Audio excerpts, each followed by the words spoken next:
இதெல்லாம் இருக்குது. அப்போ இதுதான் நடைமுறையில் நம்ம நடைமுறையில் கொண்டுட்டு வந்துட்டு இருக்கிறோம். புரிஞ்சதா? இதெல்லாம் நம்ம நடைமுறையில் கொண்டு வந்து நடைமுறையில் அடித்து கொண்டுட்டு போய் சேர்த்து முடிச்சுலாம் பார்த்துட்டோம் நம்ம. புரிஞ்சதை நான் சொல்கிறது? அதனால சொல்கிறேன், அப்படியெல்லாம் நம்ம வந்து சித்தாந்தத்தில் இருக்கிறவங்க வந்து இவங்க சொல்கிற விதிமுறைகள் அணுகுமுறை இருக்கு இல்லையா, இதையெல்லாம் நம்ம வந்து பின்பற்றணுங்கிற அவசியம் நமக்கு இல்லை. நம்ம ஃப்ரீயாக இருக்கலாம் எல்லாத்துலேயும். எண்ணத்தை மாத்திரம் ஒரு நிலைப்படுத்திக்கோ, தூய்மையாக வச்சுக்கோ, புறம் பேசாத, பிறர் சொத்துக்கு ஆசைப்படாத, பிறரை கெடுக்கணும்னு நினைக்காத. சரியா? அந்த எண்ணத்தோட இருந்து போ, பார்த்துக்கலாம் என்ன நடக்குன்னு பார்ப்போம். அதை விட்டுட்டு அவன் இதை சொல்கிறானே, இவன் இதை சொல்கிறானே, இவன் இதை சாப்பிடக்கூடாதுன்னு சொல்கிறானே, அவன் பாட்டுக்கு அவன் சொல்லிட்டு கிடக்கா. அது நமக்கு பிரச்சனையே கிடையாது, அது ஒரு இதே கிடையாது. இன்னும் நம்ம வீட்டில் இன்னொரு விஷயம் சொல்லட்டுமா?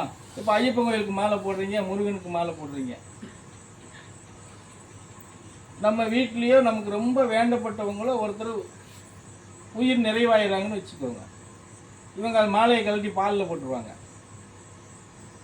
நம்ம ஞான மாலை போட்டால் மாலையை கழட்ட முடியாது. எப்படி? ஞான மாலை ஏற்றியாச்சுன்னா அந்த நாளில் தான் இறக்க முடியும். யாரு மண்டையை போட்டாலும் சரி, யார் என்ன பண்ணாலும் சரி, மாலையை இறக்க முடியாது. நம்ம வீட்டுக்குள்ளேயே யார் போனாலும் சரி, அது பாட்டுக்கு அந்த வேலை நடக்கணும். நீ ஓரமாக ஒதுங்கி நின்றுருவோம். எப்படி? அது கூட்டத்துக்குள்ளே போகாத. பல பேர் அது கூட ஏன் சொல்கிறோம்னா, இவங்க எல்லாம் பல மாதிரி பல இதை பேசுவான். அதனால அவனுக்குள்ளே போகாத, நீ ஓரமாக ஒதுங்கி நின்றுக்கோ. மற்றவங்களை விட்டு அந்த வேலையெல்லாம் பார்க்க சொல்லு. பார்த்து முடிச்சாச்சா, போயிட்டு வந்துட்டாங்களா மயானத்துக்கு, உப்பு தண்ணி ஒரு குடத்தில் நிறைய எடுத்து வச்சுக்கோ. சரியா? நல்லா கடல் உப்பு தண்ணி மாதிரி அந்த ஒரு குடத்து தண்ணிக்கு நல்லா 2 கை உப்பு போட்டுக்கோ, கரைச்சிக்கோ.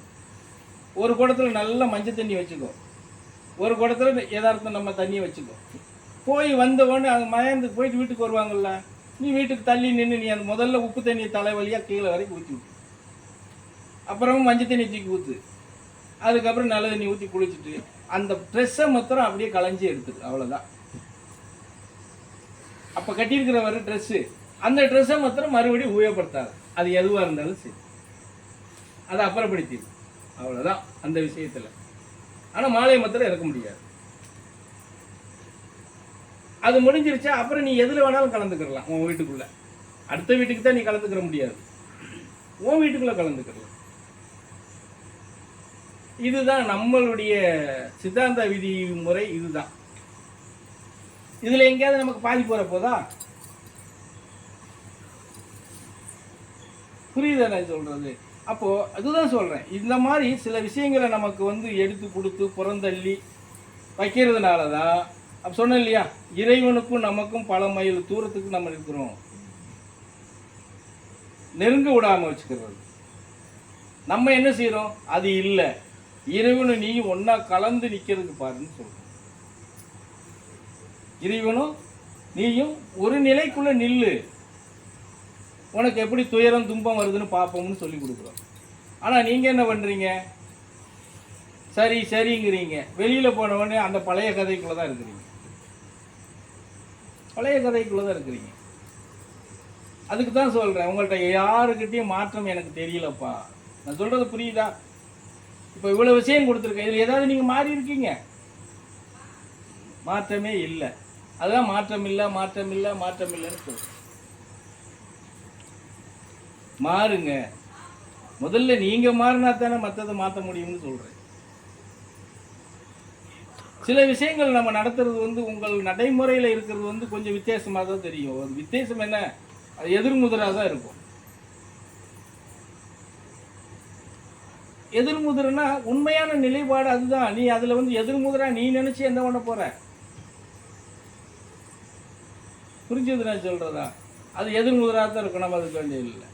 இப்போ சொன்ன மாதிரி மாலை போடுறாங்க, போட்டால் செருப்பு போட மாட்டாங்க. நம்ம என்ன சொல்கிறோம்? ஞான மாலை எடுத்தால் நீ செருப்பு போட்டாகணும். எப்படி? ஞான மாலை ஏற்றிட்டீங்கன்னா நீ இருக்கிற வீட்டுக்குள்ளே மாத்திரம்தான் சும்மா சுற்ற முடியும். படியை கீழே இறங்கிட்டுனா காலில் காலணி இருக்கணும். காலணி இல்லாமல் நீ எங்கேயும் போகக்கூடாது. புரியுதா? காலணி இல்லாமல் எங்கேயும் போகக்கூடாது. ஏன்னா நீ எடுத்திருக்கிறது ஞான மாலை. அந்த மாலைக்கு உண்டான பவர் உனக்கு, மாலை எடுத்துட்டீங்கன்னா அது ஃபுல்லாக உனக்கு இருக்கும். வீதியில் போகிற எவ்வளோ பேர் நடந்து போகிறாங்க,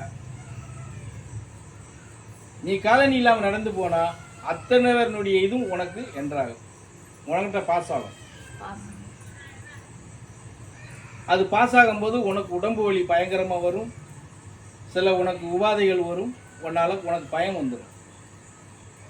அதுக்கு தான் நீ வெளியே போகும்போது காலனி போட்டு போன்னு சொல்கிறோம். புரியுதா என்ன சொல்கிறது? காலனி போட்டுக்கிட்டு தான் நீ போகணும். அது என்ன நீ மாலை போட்டிருக்க, செருப்பு போட்டிருக்கேன்லாம் நிறைய பேர் நம்மகிட்ட பேசுவாங்க. ஆமையா நாங்கள் இப்படித்தான். அவங்ககிட்ட நம்ம ஒன்றும் விவாதம் பண்ணணுங்கிற அவசியம் இல்லை. நாங்கள் இப்படித்தான் ஐயா, அவ்வளோதான். அது 48 நாள் நம்ம அந்த மாலை காலத்தில் நிற்காதோ, தெரிஞ்சு ஓடி போயிருமா? அந்த 2 லைட் ஆஃப் பண்ணுங்களேன், அந்த கடைசி இந்த கடைசி வேணா விடுங்களேன், உட்கார